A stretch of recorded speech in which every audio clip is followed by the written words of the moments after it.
అయితే తన పాగా వేసేసుకుంది, తన స్థానాన్ని సుస్థిరం చేసుకుంది. ఇప్పటికే 22 సంవత్సరాలుగా బీజేపీని అధికారంలో ఉన్న పరిస్థితుల్లో ఇప్పుడు మరో 5 ఏళ్ల పాటు హల్చల్ చేయడానికి అటు బీజేపీ సిద్ధమైపోయింది. అంతేకాదు అటు హిమాచల్ ప్రదేశ్ నుంచి కూడా తన ఖాతాలో మరో ఒక సీటు వేసుకోవడంతో మొత్తం 19 రాష్ట్రాల్లో ఇప్పుడు బీజేపీ ఆధిక్యత కొనసాగుతోంది. అంటే ఒకసారి ఎన్ఎం గారు మీరు చెప్పండి, అంటే ఇప్పటి వరకు ఏ ప్రధాని కూడా ప్రతి ఎన్నికని కూడా ఇంత తన ఓన్ చేసుకోవడం కానీ, ఇప్పుడు ఇక్కడ కూడా మనం ఇంతకుముందే అనుకున్న విజయ రూపానిని టోటల్గా ఒక సీఎంని కూడా పక్కన పెట్టి మొత్తం తానే చేశారు. అంటే ఒక రాజు ఎలా అయితే ఆ రాజ్యాలను ఆక్రమించడానికి ఇలా చేస్తాడో ఈ కాషాయ దండు ఎలా చూడాలి తీరు. ఒకవేళ తెలంగాణ టార్గెట్ ఉంటే ఏంటి, సరే అటు ఏపీలో అంటే అలయన్స్లో ఉంది ఓకే, బట్ ఇక్కడ కూడా అధికారం చేజిక్కించుకోవడానికి వ్యూహాలు ఉన్నట్టుగా ఉంది. ఒకటండి, Bharatiya Janata Party 2014 Modi campaign committee chairman అయినాక దాని అవుట్లుక్ కూడా పూర్తిగా మారిపోయింది. పాతకాలపు రాజకీయానికి వాళ్ళు స్వస్తి పలికారు. మోడర్న్ డే ఎలక్షన్ ఎట్లా కొట్లాడాలా, గెలవడం సోషల్ మీడియాను వాడడం కానీ అంతా అన్ని పార్టీల కంటే ముందంజలో ఉన్నారు. సరే దాన్ని తప్పట్టే వాళ్ళు తప్పడతారు కానీ అల్టిమేట్గా రాజకీయాల్లో నెంబర్ గేమే. గుజరాత్లో ఇప్పుడు 93 వచ్చినా భారతీయ జనతా పార్టీ అధికారంలోకి వస్తుంది, 153 వచ్చినా అధికారంలోకి వస్తుంది. ఈ ఒక్కరోజే చర్చ జరుగుతుంది కానీ ఒకసారి ప్రమాణ స్వీకారం అయిపోయినాక 93 అయినా ఒకటే, 153 అయినా ఆ చర్చ పక్కన పెడతాం. ఇక్కడ తెలుగు రాష్ట్రాల్లో ఈ ఎన్నికల ప్రభావం చాలా స్పష్టంగా ఉంటుంది. మొన్నటిదాకా ఆంధ్రప్రదేశ్లో గుజరాత్లో ఇట్లా బీజేపీకి సెట్ బ్యాక్ అవుతుందేమో ఊసలాట ధోరణిలో ఉన్నవాళ్ళు కూడా ఇప్పుడు బీజేపీ అక్కడ మళ్ళీ గెలవడం, హిమాచల్ ప్రదేశ్లోకి మళ్ళీ గెలవడం, మోడీ ప్రధానమంత్రిగా మళ్ళీ ఎస్టాబ్లిష్ చేసుకోవడం చూసి ఖచ్చితంగా బయటికి పోదాము అనుకునే వాళ్ళు కూడా ఈరోజు మళ్ళీ భారతీయ జనతా పార్టీతోటి కలిసి నడిచే ప్రయాణం సాగుతుందని అనుకుంటా ఉన్నాను. తెలంగాణ విషయానికి వస్తే ఒక విచిత్రమైన పరిస్థితి తెలంగాణ రాష్ట్రంలో ఉంది. ఎందుకు అంటే ఇక్కడ 119 స్థానాల్లో అర్బన్ అండ్ సెమీ అర్బన్ దాదాపుగా 45 స్థానాలు, 40 నుంచి 45 స్థానాలు ఉన్నాయి. బీజేపీని దగ్గరగా తీసుకొని పొత్తు పెట్టుకుందామా అంటే రూరల్లో పెద్ద నెగిటివ్ కాదు, మైనార్టీ ఓట్లు నెగిటివ్ అయితే అనేది ఒక సందిగ్ధత. పోనీ వీళ్ళని వదులుకుందామా అంటే అర్బన్ సీట్లలో హైదరాబాద్, రంగారెడ్డి సీట్లలో మిగతా డిస్ట్రిక్ట్ హెడ్ క్వార్టర్లో టీఆర్ఎస్ సొంతంగా గెలిచే పరిస్థితి ఉంటుందో ఉండదో అనేది ఒక సందిగ్ధావస్థ. కాబట్టి ఖచ్చితంగా ఇక్కడ ఉన్న రాష్ట్ర ప్రభుత్వం చాలా సీరియస్గా, అది వాస్తవం చెప్పాలంటే వాళ్ళు అక్కడ బీజేపీ ఓడిపోవాలని కోరుకొని ఉంటారు మనసులో.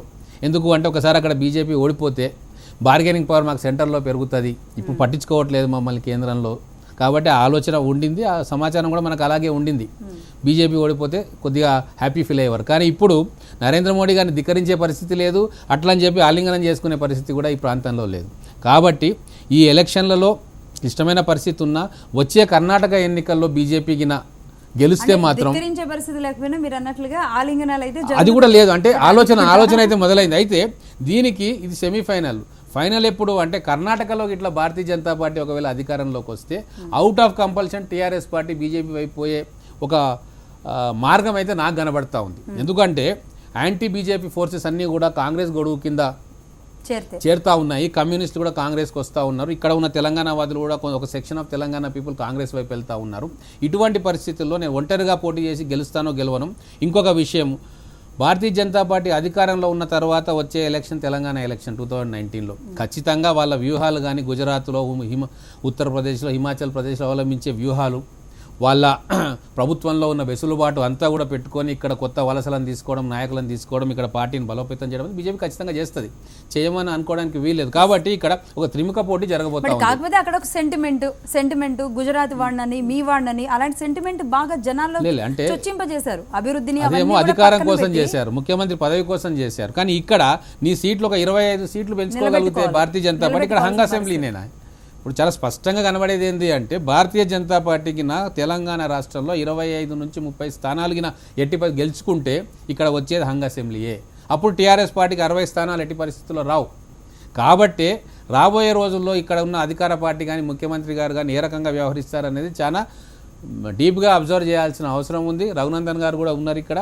ఖచ్చితంగా ఈ విక్టరీ గుజరాత్లో మళ్ళీ ఎన్నిక కావడం మోడీ అనేది ఇక్కడ ఆర్గనైజేషన్ పరంగా బలోపేతం కావడానికి ప్రయత్నిస్తున్న బీజేపీ కార్యకర్తలకు మనోధైర్యాన్ని అయితే ఇచ్చింది. అదేవిధంగా కాంగ్రెస్ పార్టీ కార్యకర్తలకు కూడా ఎస్ మా నాయకుడు పప్పు కాదు, మా నాయకుడు మోడీని ఢీ కొట్టగలుగుతాడు, సామర్థ్యాన్ని పెంచుకుంటున్నాడు, కాబట్టి మాకు కూడా ఇక్కడ అధికారం వచ్చే అవకాశం ఉందని చెప్పి వీళ్ళకు కూడా మనోధైర్యాన్ని ఇచ్చింది. అయితే రఘునందన్ రావు గారు మీరు ఒప్పుకుంటారా? ఎందుకంటే తెలుగు రాష్ట్రాల ప్రజలు ప్రాంతీయ పార్టీలకే పట్టం కట్టిన పరిస్థితుల్లో ఇప్పుడు బీజేపీకి ఎంతవరకు సానుకూలంగా ఉండే ఛాన్సెస్ ఉన్నాయి? 2019 ఎన్నికలలో ఇందాక మిత్రుడు ఎన్ఎం శ్రీనివాసరెడ్డి గారు చెప్పినట్టు కర్ణాటకలో అయినా మేమే గెలుస్తాం, ఒరిస్సాలో అయినా మేమే గెలుస్తాం, మధ్యప్రదేశ్లో అయినా మేమే గెలుస్తాం. 2019 కంటే ముందు ఏ రాష్ట్రంలో ఎన్నికలు వచ్చినా భారతీయ జనతా పార్టీ గెలుస్తుంది. ఇదేదో మేము అహంకారంతో అతి విశ్వాసంతో చెప్తలేం. నరేంద్ర మోడీ గారి పరిపాలన దక్షత, అమిత్ షా గారి చాణక్య నీతి, ప్రతి బూత్లో మేము చేస్తున్నటువంటి ఆర్గనైజేషనల్ స్ట్రెంగ్త్.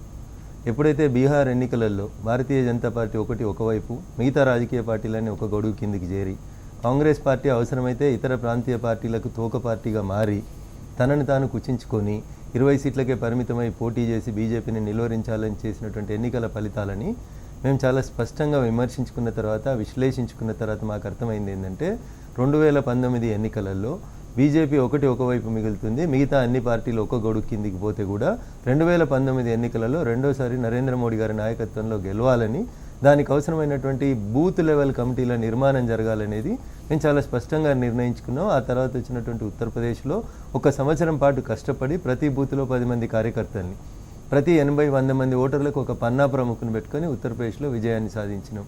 అదే గుజరాత్కి వచ్చింది, అదే కర్ణాటకలో జరుగుతుంది. ఒరిస్సాలో మేము స్థానిక సంస్థల ఎన్నికలు కూడా అట్లే గెలిచినాం. తెలంగాణలో భారతీయ జనతా పార్టీకి ఒకప్పుడు కేవలం 8,000 బూతులలో మాత్రమే సభ్యత్వం ఉండేది. ఈరోజు 23,000 బూతులలో 10 మంది సభ్యులు కలిగినటువంటి స్ట్రక్చర్ నిర్మాణాన్ని, ఆర్గనైజేషన్ని స్ట్రెంత్ చేసే కార్యక్రమాన్ని భారతీయ జనతా పార్టీ తెలంగాణలో కంప్లీట్ చేసుకుంది. పెద్దలు శ్రీనివాసరెడ్డి గారు అభిప్రాయపడ్డట్టు తెలంగాణలో 2019 ఎన్నికలలో భారతీయ జనతా పార్టీ ఒంటరిగానే పోతుంది. చంద్రశేఖరరావు గారు కౌగలించుకోవాలనుకున్నా, చంద్రబాబు నాయుడు గారు మా కౌగిల్ నుంచి వెళ్ళిపోవాలనుకున్నా మాకేం ఇబ్బంది లేదు, అభ్యంతరం లేదు. కాశ్మీర్ నుంచి కన్యాకుమారి దాకా 2019 ఎన్నికలలో స్పష్టంగా పోలైనటువంటి 100 ఓట్లలో 51 ఓట్లను ఎట్లా సాధించుకోవచ్చు, దానికి ఏం చేయాలనేటువంటి దిశగా పార్టీ నిర్మాణాన్ని నడిపించుకుంటా ఉన్నాం. ఆ దిశగానే అడుగులు పడుతూ ఉన్నాయి. శ్రీనివాసరెడ్డి గారు చెప్పినట్టు 25-30 కాదు, 2019 ఎన్నికల తర్వాత తెలంగాణ రాష్ట్రంలో భారతీయ జనతా పార్టీ అధికారంలోకి రావడానికి కావాల్సిన అన్ని వ్యూహాలను, అన్ని ఎత్తుగడాలను కనబడుతోంది. మనతో మాట్లాడడానికి వైజాగ్ నుంచి లైవ్ లో సిద్ధంగా ఉన్నారు ఎనలిస్ట్ పెండపడి పుల్లారావు గారు. నమస్తే అండి పుల్లారావు గారు. పుల్లారావు గారు, ఇప్పుడే మనం రఘునందన్ రావు గారు అనడం విన్నాం. అంటే ఒకవేళ కేసీఆర్ ఇటు కౌగులించుకున్నా, చంద్రబాబు కౌగుల నుంచి బయటకు వెళ్ళిపోయినా బీజేపీకి నష్టం ఏం లేదు, ఖచ్చితంగా మేము బలంగానే ఉన్నామంటున్నారు. అంటే ఇప్పుడు ఈ ఎన్నికల్లో ఏపీలో పరిస్థితుల్ని మార్చే పరిస్థితి ఉంటుందా? ఇక్కడంటే ఎలాగో అలయన్స్ లేదు కాబట్టి ఓకే, అధికార పక్షం ప్రతిపక్షంగా ఉన్నాయి తెలంగాణలో. కానీ ఏ చిన్న ఇష్యూ జరిగినా సరే అక్కడ ఆ లోపల ఉన్న విషయాలన్నీ బయటకు వస్తున్నాయి. బాహాటంగానే ఇటు బీజేపీ, టీడీపీ అలయన్స్లో ఉన్నా కూడా తిట్టుకున్న పరిస్థితుల్లో ఇప్పుడు ఈ రిజల్ట్ తర్వాత పరిస్థితిలో మార్పు వచ్చే అవకాశం ఉంటుందంటారా పుల్లారావు గారు?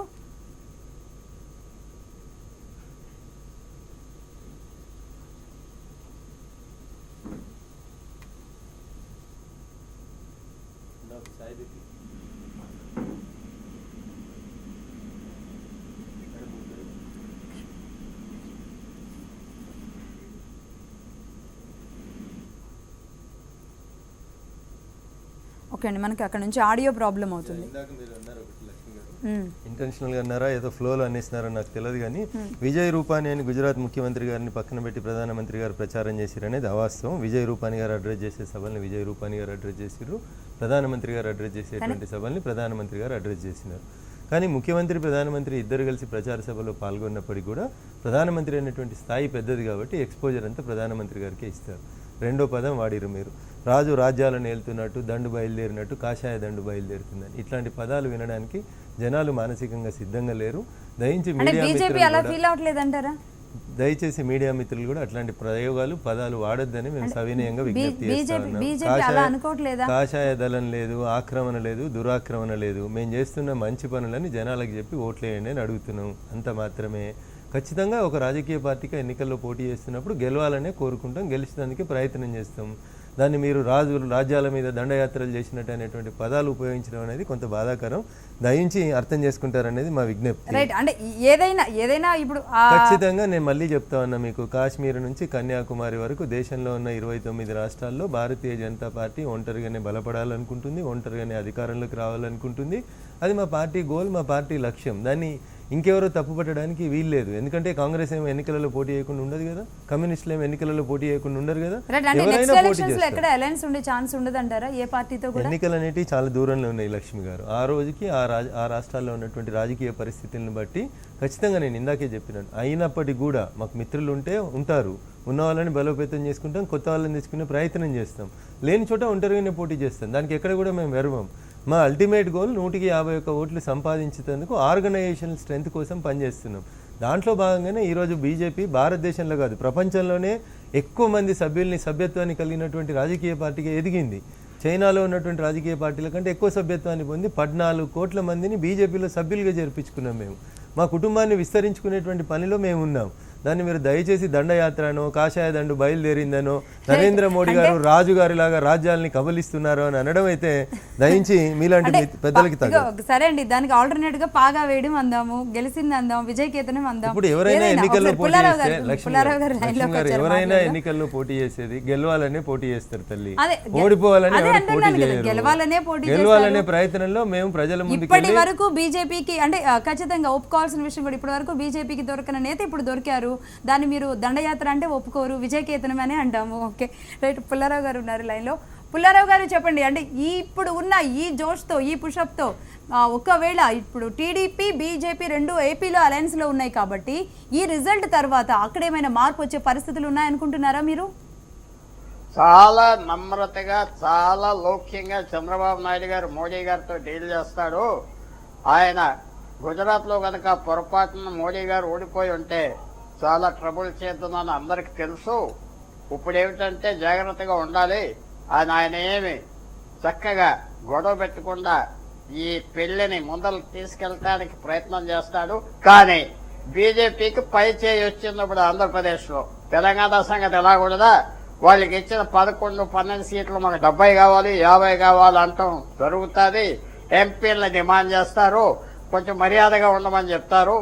చంద్రబాబు నాయుడు గారు చాలా చక్కగా టైంకి సర్కమ్స్టాన్సెస్ కి ఆయన అడ్జస్ట్ అయిపోతాడు. పూర్వం దేవేగౌడ వాళ్ళు ప్రైమ్ మినిస్టర్ గా ఉన్నప్పుడు ఫోన్లు చేసి దబాయిచ్చే ఆ తత్వం లేదు. బీజేపీ పూర్తిగా చంద్రబాబు నాయుడుని డిసిప్లిన్ చేసి అయితే అంటే ఎంత నమ్రతగా ఉన్నా పోలవరం విషయంలో మాత్రం అది వెంటాడుతూనే ఉంది.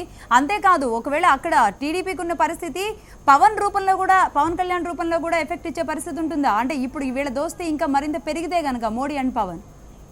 ఇప్పుడు ఒకటండి, ఆంధ్రప్రదేశ్లో వైఎస్ఆర్ పార్టీ కూడా బీజేపీకి సపోర్ట్ చేయడానికి రెడీగా ఉన్నారు కదా, రాష్ట్రపతి ఎలక్షన్లో చేశారు.